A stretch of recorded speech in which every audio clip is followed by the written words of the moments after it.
Personnel costs, we allocated a 3% increase for 2024.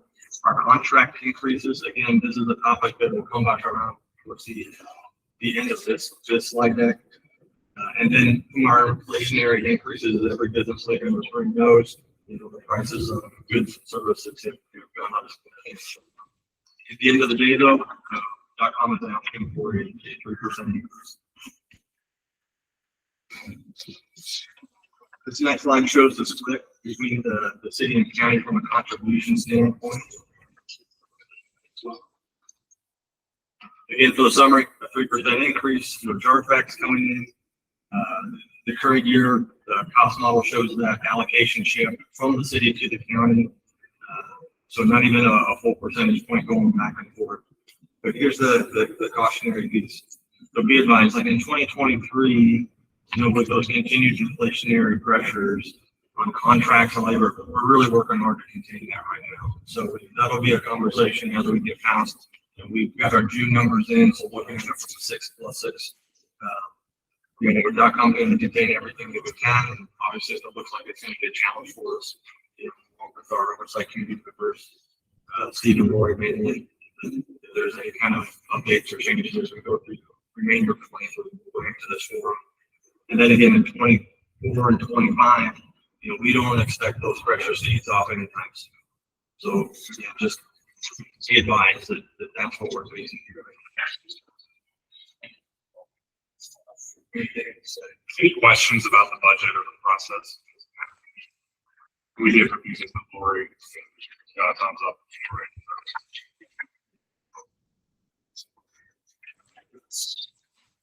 For questions, is there a motion? Oh, she did first. Second.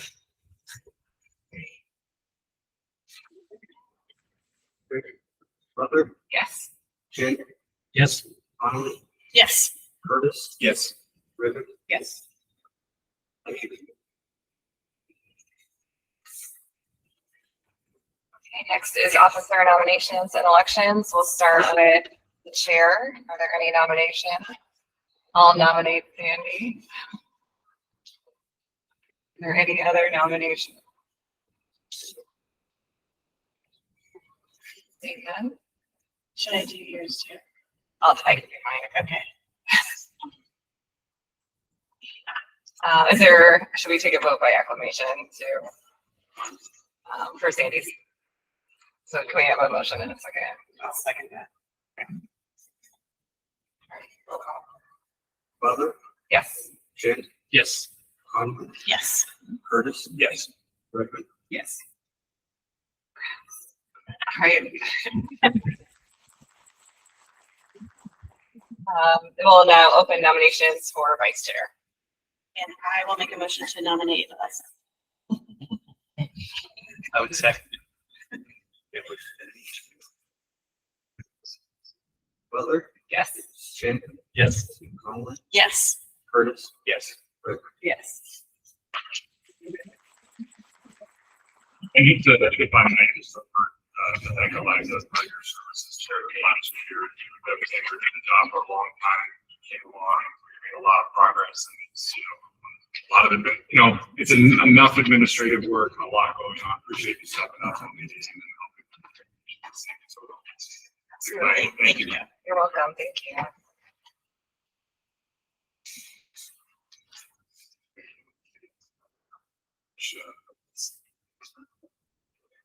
So this is just a reminder of our overall strategic guiding principles that are new node strategy that we've got. So we organize the meeting. We really went through that in April. You've seen the updates every month. So we'll continue down that path and go through each node briefly and give you the updates that are happening.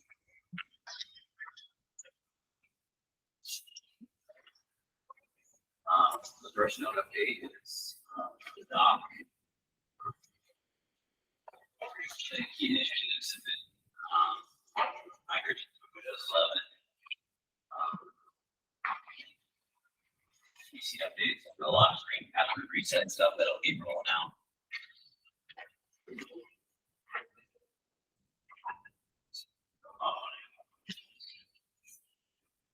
What is the lock screen password reset initiative?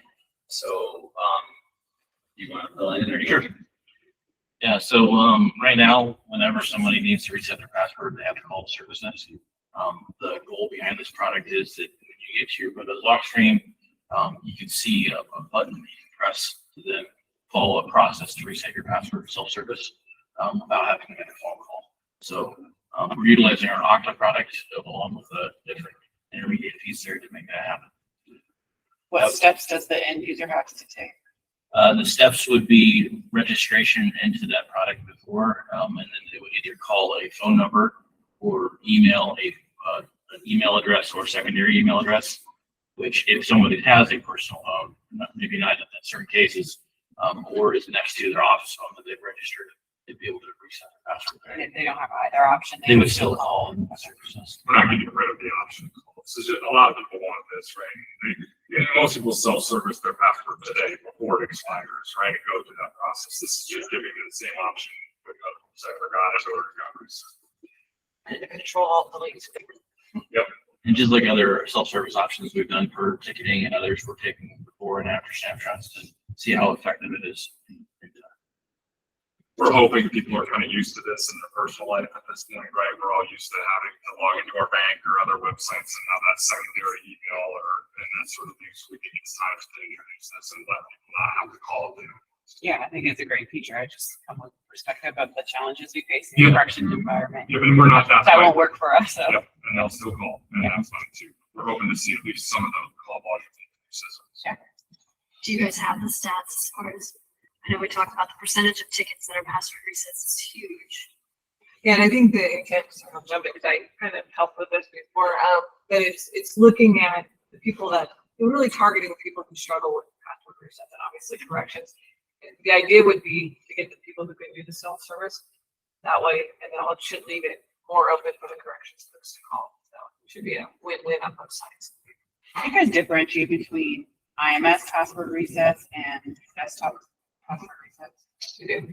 And there's on the IVR right now, Cody, we don't make the differentiation on the IVR. We wanted to get some traction first and see how it was being utilized, that people would opt out to one. But we have, John and team have the technology to do that kind of opt out, so we know exactly how many people are doing it. It's a different password reset process behind the scenes.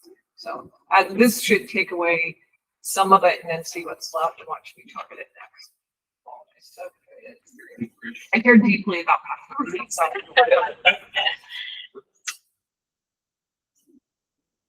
So I know two targets.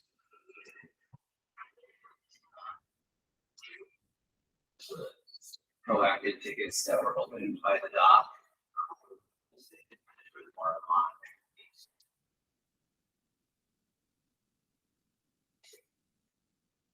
These are the system versions of Windows 11 grade. So progress.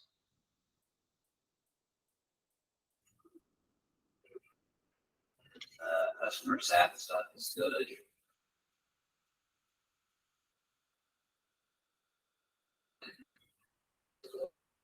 All statistics.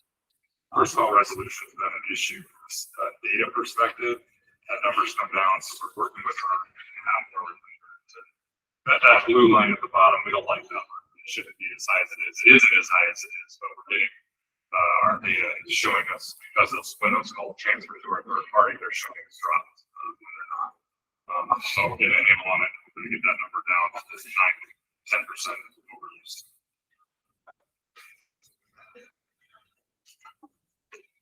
So the lock screen.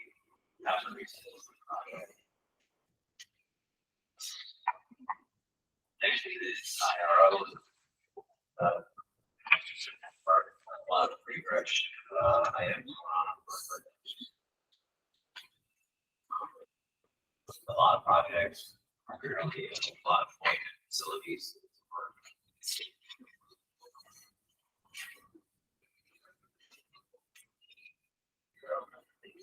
But a lot of ways. Cab and priorities for the for communicating. Working on that, then guess, more opportunities for automation. For some of the change stats.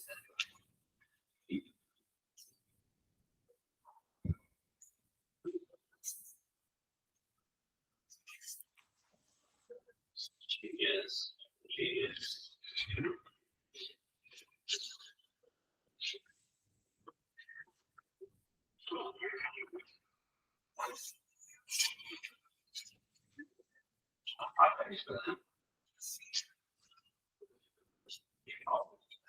Yeah, from a project management office standpoint, some of those key initiatives are getting I think we talked about that last time we were together. Looking at how it was a project planning and scheduling for us. Really where we're going with that topic is being able to have all of our project managers leveraging that same tool. And then from that, your plan and schedule, being able to produce a report for all our project key stakeholders and communication tool. Some of the challenges that we've had in the past is that regular cadence of this is the work that's planned, and this is how it's performing, and this is what's next. Being able to present that in a visual way, it's easy to digest from a managerial sponsor level type of communication. I think we've all been handed that Microsoft project for 4 or 5 pages or something. That's not really helpful. So being able to leverage the tool, and it works well with what the team have been able to do in the beginning as that's December.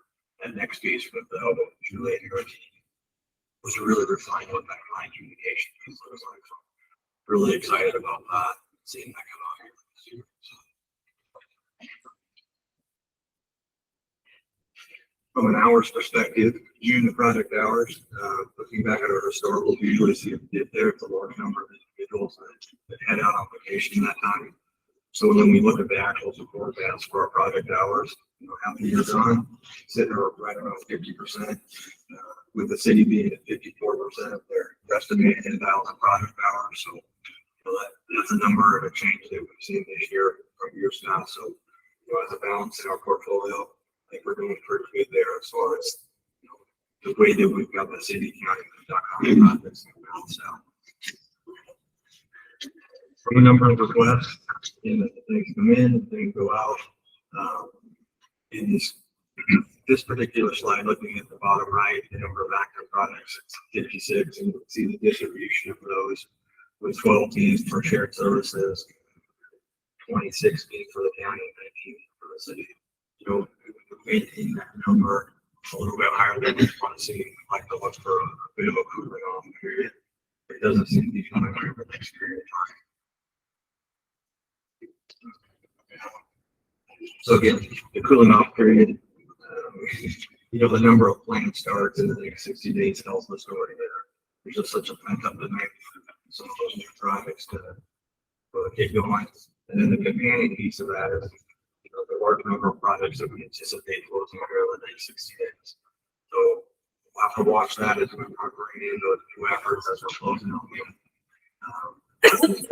It's a pretty decent shift in planning for the next 60 days. The overall closed projects is we're sitting at 21. Again, our annual targets is around 45 and 48. And 48 gives us 4 closed projects. As you can see, in the previous months of this calendar year, we were just below that target number of 4, but in June, a large number of those projects got closed out. So, just the velocity feels a bit concentrated right now, but in the next 6 days, we expect to close a bunch of projects and start punching short story. Here's a list of those efforts that I mentioned there for you. All right. Quick update on DOTComm's architectural review board. So we review all of the strategic roadmap for DOTComm's different nodes that are being presented today. So over the last couple of months, we've approved the one for document management, one of the newer upcoming nodes that we've got. And then we're also approving a couple more. So each month, as you guys see these presentations, you'll be able to see what's on there and what's been approved. Additionally, all those are updated to the DOTComm website. So if you want to see some more details around each of those services, you can go to the website and see them as well. We updated and finished the charter. That was just kind of an internal thing that the team was working on there. I had a couple of other topics, so that the other things that we add on here. Initially, one of the items is really going to be coming more about the ARB subcommittee is around disaster recovery. We're switching our backup environment to a cloud-based solution and doing some other stuff in that space. So really working on what we want to do there, and we'll be ramping up some different things. And there's additional projects now. From contracts with people. You know, this is newer nodes that we put into place.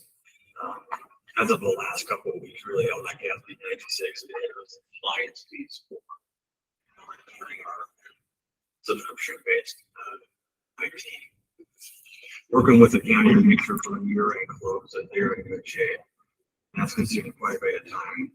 What that back and forth has allowed us to do is identify items that we have on our monthly bill, things that they're seeing there, and for us to be able to build that contract repository. It's kind of showing off if you have it, we have it. Some of that has to do with chasing down those documents, which seems like a mundane task, but at the end of the day, it's really helping us, round out what that central repository looks like. Is that related to gas 96? Yeah, that's right. That's exactly gas 96. So Are they trying to comply by June 30th? yes, yeah, for their close of their fiscal year. So that's where, again, we shared everything that we had with them, and then going back through, doing some cross checking and identifying items. Some of those were research where we said, no, that's not part of what we're talking about. Getting a contracts, and all those, related documents for that helps us determine if it's time for gas 6 or not. Our guys are in San Mechanic, Roberts can reach out to you pretty soon. Yeah, If he has them ready. and we look forward to it. We had a quality conversation with the county auditors, DOTComm auditors last week. It was just, let's all get on the same page here. Some of the question, who is your auditor? Hayes and Associates. So that conversation was really good because again, we had a number of auditors in the room and we had 3 opinions. So, If you'd have ours, you'd have 4. I know. So again, just being able to create some gravity this year to make sure that all 3 entities end up being compliant. So here's You have a lot of practice. That's, Yeah, what I was we gonna both- say, yeah. Steve. I didn't realize you were working on it. We'll be in better shape for the city just because of that done positions and, the inventory's getting better. And so, but it'll be a similar discovery process and interpretation process. The interpretation equals that. Yeah, that's, again, the inventory is, let's not take that for granted. It's not a trivial effort, but then the interpretation is, okay, where does this belong? But you kind of know what you're talking about. Yeah. Auditing. From a current project and initiative that we have, partnering with EJ to introduce member contracts within our Salesforce environment.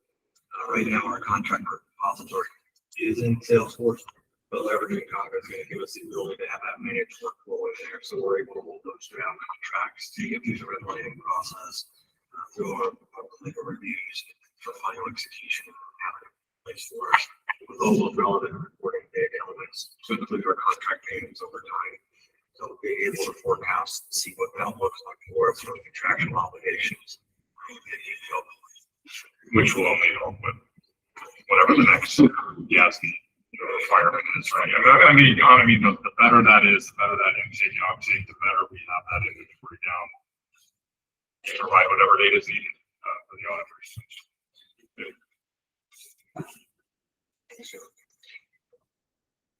That's the document. Yeah, that's good.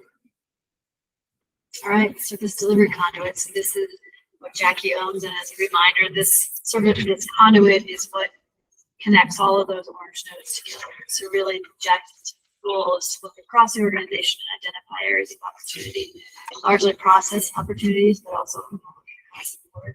You'll see as far as, and Jackie, feel free to jump in here whenever I say it wrong. But you'll see the list there as far as what they're working on right now in terms of process improvement, and that spans internally to DOTComm, but also customer facing things where, we have Jackie and team have done that in the past too. The customer portal, like we've talked about that before here too, looking at potentially revamping that and making that better. That will be as part of that project. We will be getting client input on that too. Next. A part of this reporting now is shifting from Bob. Bob used to report on all these now to the service management node. So just looking at SLAs, you'll see again that the red horizontal line there is at 90%. So the bars all being above it, meaning that all the tickets actually met the SLAs. Across the bottom, there's just the different types of tickets by priority. So I'm not going to spend a whole lot of time on that. And then this next slide is an eye chart, which is, you guys can look at that in the package, and we'll probably look at, how we can potentially change this to highlight areas where we need to spend a little time. And I mean, the goal with looking at SLAs is really to look for opportunities for improvement, right? So if you have consistently have a team missing something or a service missing something, you need to really dig into that, understand why, make some improvements, and go on to the next. And that's really a lot of the reason for reporting these SLAs. Next. And then the projects, one of the ones that has already been brought up, the early bird project and the others customer portal. So I can see both are brought up. Those are the two projects that are under this node right now. So. All right, and then we'll shift to the resource management task force. And it's again a reminder, this is really we're getting into the purple nodes, which are the client experience nodes. This is task force purpose is to really start to do some longer term planning. I mean, it's looking at resources that would be needed to support the city and the county. The cost model also falls under here because that is obviously looking at resources. So that's the next big step in this node. You want to go to the next page? So the two projects on there is the 2024 cost model, which you guys just approved the budget on. So that was the very final step on that. So we can close that project out. We will be kicking off the 2025 cost model, not next week, but the week after that. And I think this year, Steve, just for your finance director to keep folks in this, but the last number of years we've been pretty laid back on this cost model project because we've done it now many times. But with Lori being new in this, we're gonna kind of bring back the formality a little bit more, especially because this is also kicking off this broader resource management task force. So we won't go crazy, but we'll probably have a little bit more formal meetings as far as diving into some of those topics. Next. And that's just the cost model. You'll see almost the identical schedule for the 2025. It always starts with in the summer looking at proposed changes that we want to make to it. And these proposed changes come from city, county, and from DOTComm saying, I don't like how this works, or this had an adverse behavior, or whatever it is. So that's what we'll be kicking off in the next couple weeks. So then going into our standard reporting by hours, this was year-to-date through, I think it's through mid-June. The chart again on the left is looking at how we forecast this vendor time. The chart on the right is actual. You'll see for the most part, the colors are pretty darn close. I would say the one thing that jumps out right now is the pie on the right-hand side, the dark blue pie piece is admin, and that is higher than what we would want it to be. So that is just something we're going to need to look at. Part of that, I believe, is that we've had some turnover with folks, and usually when new people come in, one, they spend more time kind of getting up to speed, but two, they don't actually know exactly where we want to put the time. So that's also an initiative that's under the service management node, is to be looking at going back and making sure that we have the documentation for that, and that people are looking at that consistently. But that is one that jumps up there. Next. This again just shows those direct support hours split between the city and county, and as Kelly already mentioned, the city is actually a little ahead of where we are at that 50% mark versus the county. That's been a little unusual. Diane, I did add in maintenance. So there, that little stripe on there, generally our maintenance hours are just for .com, but there are a couple of places where we do them specifically for the city or the county, and that had been excluded, so I added those back in there, maintenance hours. But this will continue to, I think, shift over the year. Next. All right, so this is just to give you a summary. We've been talking about this as far as these technology outreach meetings. So we started with the county, and we did one-on-one meetings with each department. You see that the stacked column chart there. We met with 80% of the city departments. There were only 6 we didn't, and this was county. Did I say city before too? Oh, sorry, county. Sorry about that. This was Derek, Diane, and myself meeting with each of the county departments. We sent out a survey ahead of time and had people fill that out and then talked about that in the meeting. That's what's over on the right-hand side there as far as what the survey, it was just 4 questions that went through those 4 topics, and kind of average response came out to 4.14 out of 5. So generally positive. On the bottom left there, as far as the feedback, we were going into this looking for trends, saying, you know, what are we hearing consistently? We actually didn't hear a lot of that. I think every department kind of had a pet thing that they were either currently working on or they thought needed, you know, working on that kind of thing. We didn't see a whole lot of trends, but we did make, and we have made some changes just based on that feedback, and that's what you see there on the right-hand side. So just to run through that, we dedicated desktop support to the Midtown campus. That came up with a few different departments, so now we have a tech out there half day on Mondays and Thursdays just for the Midtown campus.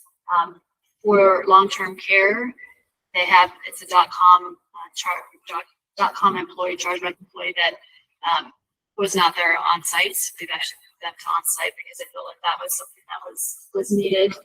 Scanners for clerk of the district court, that work was actually kind of already underway, but we were able to get those hired and get folks in there. And then moving the PMO to the optimization team, and this is something that we'll talk about a little bit more, but we're making that shift. You know, the second line there is the project on the feedback there from the surveys. So that, I think that was one area we did hear as far as just communication with the departments. I think it's the key thing, as Kelly mentioned, that's an area we're working on. And that was kind of as a result of that, we're making that change. Next. Oh. Yeah, so after year's over, and we spent 55% of the money. So again, we're running a bit on, and when you just look at it from a percentage point of view, we're seeing it hit contracts. You know, our contracts are bill rates, and some of those other items are just a bit hotter. You know, there is some seasonality there. We'll see it here in the last couple of months with the number of contract renewals that happen during this period of time. But then really thinking about August, you don't have a big renewal there that happens. Some of those other larger contracts are due. So we're going to see that number get exacerbated here in the next couple of months when we show you our income statement from a .com management team with everything. But it just provides visibility to that group, and that area of our business is running a bit hot right now. From our self-restricted funds, again, that's we started this year at 670,000. That continues to grow. What that $727,000 represents is really about that cash base that .com works off of. Next slide, John. The past due receivables. So with Omaha Fire Department, those were a bunch of PC installs. We're waiting on the last installs before that invoice is paid. And then with OPL, that's working with Novel on the way that the invoicing worked, the way that we did. So those are the reasons there for those two larger amounts. You know, this has year. So yeah, this is where I want to look at it. It's from a cash rates and projection.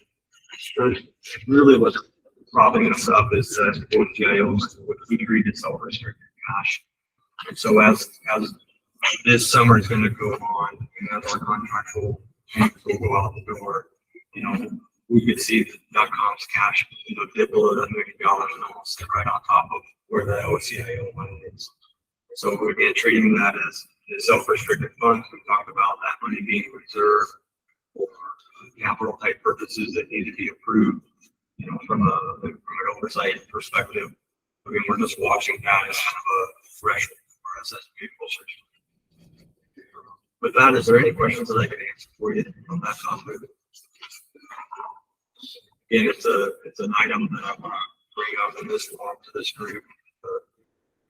We've got eyes on it and you can watch it. Thank you. Okay, so just really quickly, nothing too exciting. We did not have any turnover in the month of June, so really not much has changed on our charts here. We have been really active doing a lot of hiring. We did hire 3 document imaging technicians to help with that, clerk of the district court scanning effort, and just filling a couple other positions that have been opened due to retirements and some turnover that happened back in May and June. Next slide, please. So as far as our recognition goes, we have 55 total recognition types in June in our workday system, and I apologize, July wasn't quite up to date yet, so I didn't get all those on there, but we're probably tracking at about 35 right now. So really probably trending towards where we were at in June. On July, next slide. So the last thing that Julie alluded to previously is just an organizational update. So as of July 24th, so next Monday, the PMO will be moving from under Kelly on the business operations team to the optimization team. So you can kind of just see there, we're moving that whole chunk, John Rivera and his team, over to report up to Julie's team. As they said, really that some of that came from the feedback that we got in the surveys, the client feedback, that there's just a bit of a disconnect between the projects team and then the client and service team, you know, and as far as that communication goes. So we're really hoping that this will streamline some of those processes, really make the communication more streamlined and kind of just roll through that a little bit better as we're working through projects.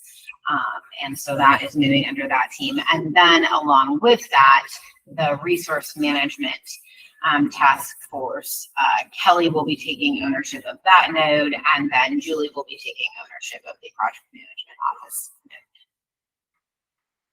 node. Any questions? Kelly owns the Cosmo. Yes, Kelly owns the Cosmo. That's really what that's like. Julie's been trying to get rid of the cost for many years.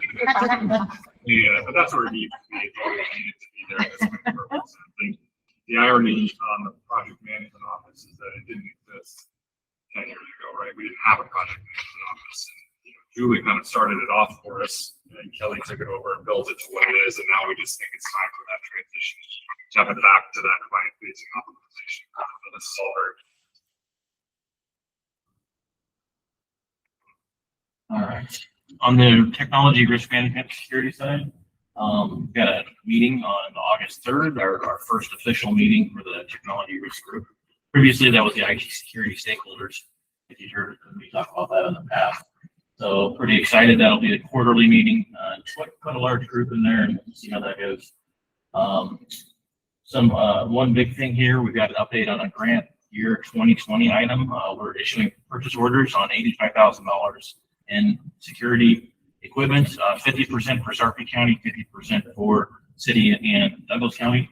The most important thing for you guys will see is we're picking up 1,300 of the YubiKey USB items. So as we move forward with multi-factor for email and other parts beyond VPN, we'll have some supply of those items for people who may need a physical key or something of higher security than just a phone call. So additionally, picking up a small ID printer as a proof of concept item that we're working on with Sarpy as well.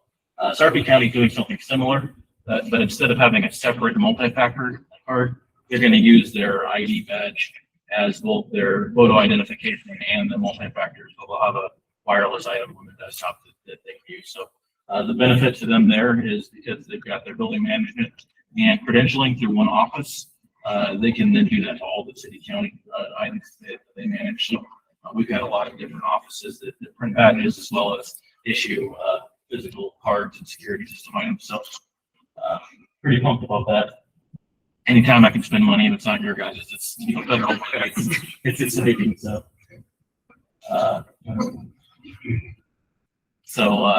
another item, earlier I talked about incident response and disaster recovery and how that's a growing topic within our organization. We've got a couple of different documents that we're working on that will be delivering their internal DOTComm documents. The transparency, I wanted to let you guys know. The first is an incident response plan. We've got our day-to-day operations on how we deal with priority 1 and 2 tickets. Those are types of outages that you call the service desk and applications down, the site isn't available. And those are understood. But how to work then with Cody and the TSS team on things that are cybersecurity related, or things that we're going to have more post incident review actions and things of that nature. Phone numbers to call, things to remember while we deal. A lot of times we don't have to deal with the media, thankfully. But if we did, how to communicate with Derek, and Derek communicate with any media requests. So, Which I've delegated to John. yeah. Second. The other item we've got is cybersecurity playbook. So there's a list that come out from CISA and other security agencies that say, here's what you're supposed to do during an event, after an event, etc.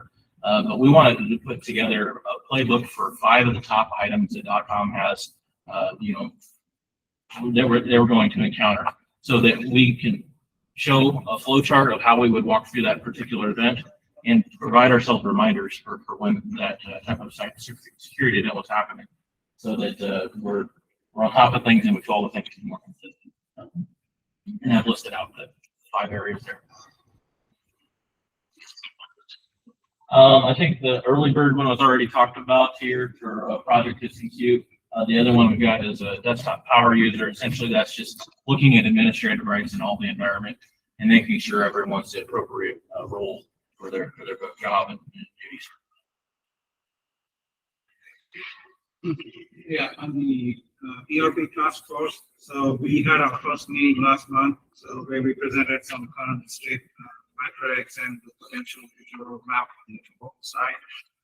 And then we went live with 2 big projects under this initiative. One is the people analytics, Douglas County HR. We rolled out flow different dashboards. So we have about 13 more to roll out. Those will be rolled out to different departments across county. All the department heads of 100 users are going to receive those dashboards.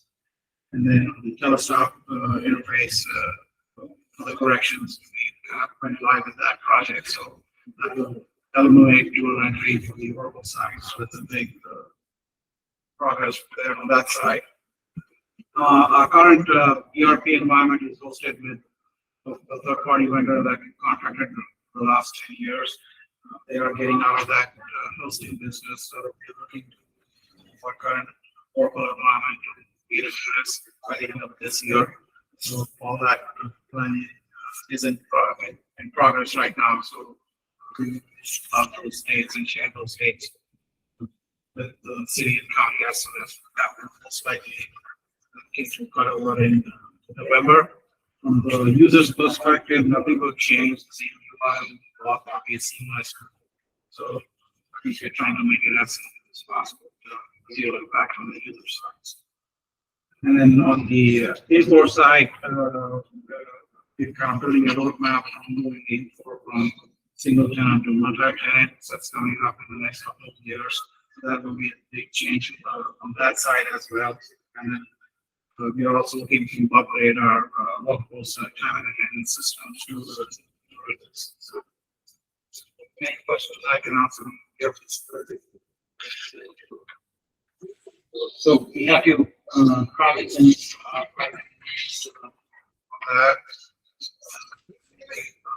next slide on the application modernization. There's a lot of activities going on behind the scenes. Back with hammer on that one, kind of walk through our kind of potential roadmap. Currently, we are in process of doing an assessment of our existing portfolio. So we've identified over 500 different applications that are listed on our CMDB. We've ran through those application portfolio, all our applications through our what we call 7R framework. Basically, what we look at those applications on 5 different lenses. We have cost, complexity, risk, agility, and all that. And then we've kind of pared that down to 98 applications to start off with. Mostly those are legacy applications that we've kind of narrowed down. And from that, we've trimmed it down to 10 different applications, and we'll share that with the city and county in our task force meeting, get some inputs and provide some related metrics to the task force, and then kind of collectively build up organize those. And we're also kind of putting together a technical and a functional questionnaire, which will help the task force on the technical side, basically collecting all the metadata related to those applications, what technology they run, any customization of interfaces that it has, things like that. And on the functional side, whether it's a service-based delivery application for the city or the county, or it's an internal customer based or internal applications, things like that. So we have a pretty broad questionnaire that we will share with the group when it's ready. And then we are also collecting all that information into a single wiki page, so all those artifacts that I've talked about will be available on a single portal where anyone can go and look at that and share it across. And then we are also kind of putting together a slide deck for a kickoff meeting that's coming up in maybe in August or September. We're trying to have those scheduled.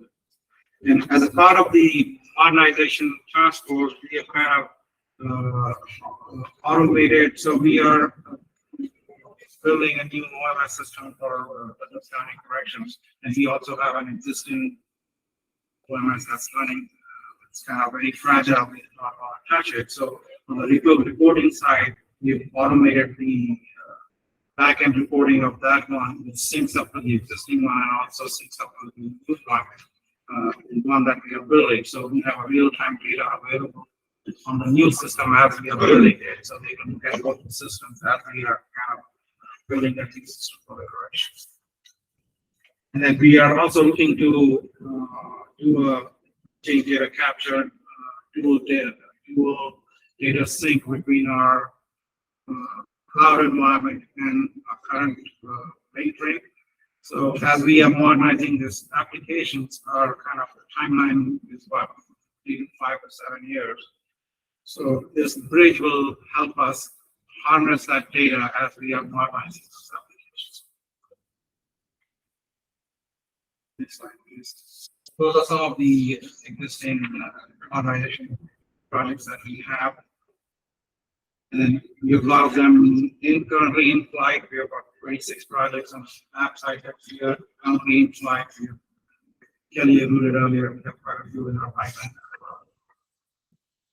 And then, so with the support of the oversight committee, we've been on the website, we've been modernizing for a number of years, moving our current workload from our existing data center to cloud, wherever it needs fit. So over the years, we've kind of moved quite a bit of stuff on AWS. So the Amazon, where we host all our applications here, has a state and a local government conference, they call it Imagine, which is and they cover across 7,500 agencies that run on AWS and are part of this organization. So we were recently, last week, we were awarded the Champion Award, Amazon State and Local Champion Award. Basically, it's given to agencies that find innovative and creative ways to find solutions to for their citizens. So we showcased our EPA project that we did, city planning for the paint and the dust cleanup project. We've been working with them for the last few years. So we had showcased that application to the Amazon technical team. They came back and they said, this is excellent, this is one of a kind in the country. Even EPA has validated that. They are requesting us to make that application available to different cities and counties as well. So we were recognized among 7,500 participants. So we were one of the 16 cities and counties across the nation that was given this honor. So which me and Jimmy went last week to receive it in Sacramento. So I think this is a huge testament to what DOTComm is doing today in terms of how we are modernizing and innovating and finding creative solutions for the city and the county. So, is that a revenue source? Do it on the budget. So. Is that a revenue source? Yeah, maybe. That's a good story, and we need to be very humble, but this is, you're aware of this project, the history of it. It's a multi-year project and huge impact and a lot of work. And it's nice to get this recognition. Yeah, nice job. Next slide. The data visualization, so this is also, yeah, kind of, we met with their transfer and kind of walked into what kind of what we're trying to achieve in this task force, what our roadmap looks like, and we are kind of in process of identifying different members who can help us take this forward. And then there are a few initiatives going on under this task force. So one is the upgrading of the existing web focus environment, which is currently on web focus 7, which has an end of life till September this year. So a big push on our side under this node is to get off all our inputs of the old 7 version and move to the release 9. We're almost there, so we're hoping to wrap that up before September. And then we are also looking to move a lot of those bad jobs that are running on 7 to 9 as well. And then John is also kind of at the same time taking an analysis of what our current reporting portfolio looks like by different departments and by different applications and categorizing them.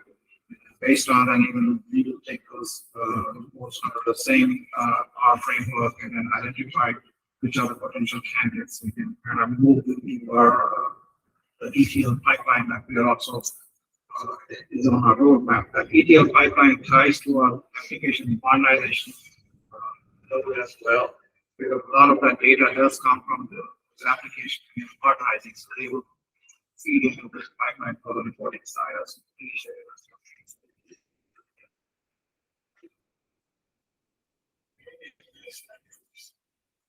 And on a document management node, Sean's been working with different nodes here, so he's creating a list of opportunities with different city, county departments.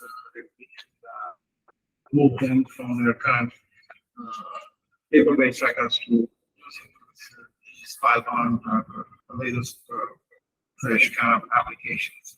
And then he's also kind of working with different nodes and the departments to come up with a questionnaire in terms of retention of these documents, how long we will keep it, what are the guidelines for those statutory requirements. So he's going to put that together, and also with looking at our historical metrics on FileBound and DocuSign, and how much have we utilized, what the growth is, so that we can plan for the future.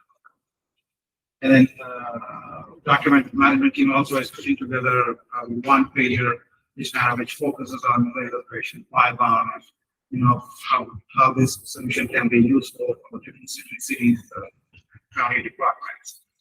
And the big initiative here is also another big initiative here is looking to the data operation, which is currently posted in our environment through the operation SaaS solution. I think that kind of goes in the direction that we want all the applications to go SaaS plus usually that's the direction we want to go. So this is heading in that direction. And then they're also working with the clerk of the district court relating the paper records that can kind of digitize those as well. And then we recently acquired the field, the legal document management system for the Douglas County and the City Hall. So that implementation also will be in progress. So we have to sell the closed projects and active projects.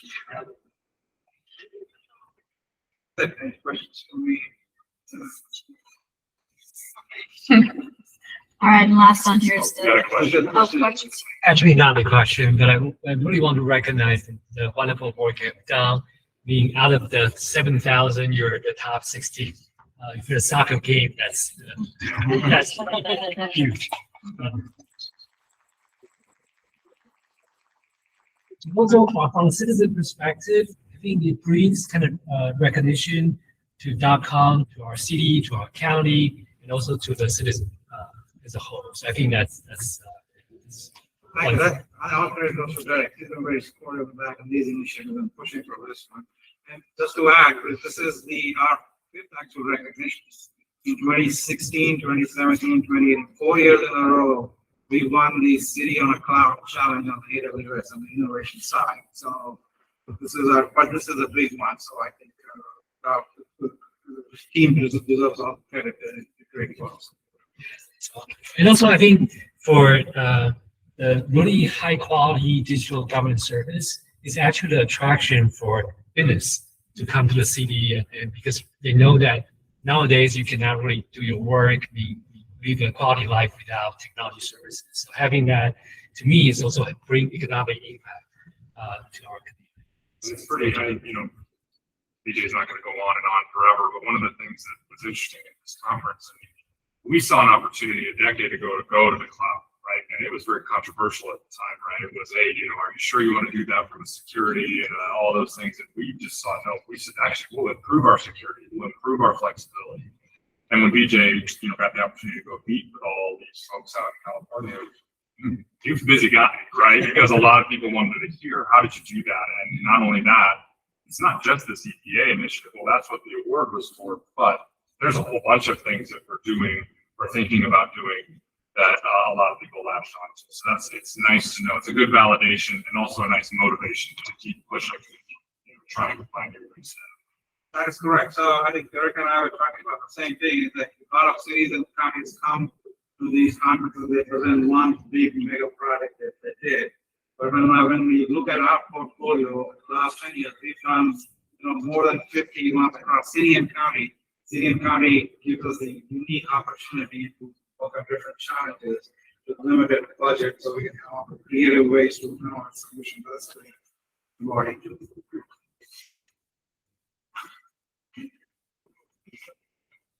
All right, so this is the last page on here, the client experience conduit. So just like Jackie is the conduit on service management, DNIP sets up the conduit on the client experience. Again, the role is to work across all those purple nodes that we just talked through and really make sure that the client, that you guys are represented. So most of her focus to date has been working with each of these nodes as they're setting up their task force. She's got a spreadsheet showing who's on it to make sure we're balanced, representative of the clients across there. And each of the nodes is also putting together kind of a one-pager explaining their vision. And she's just been working with them to help get that, make sure that it's understandable again from the outside the IT world. That's the focus. That's it. All right, that's our July meeting. We've got October scheduled. Got a new chair, so I guess you'll take it out. Okay, well, I guess meeting, if there's nothing further, meeting adjourned at 3:25. Thank you, everyone. Thank you, appreciate it.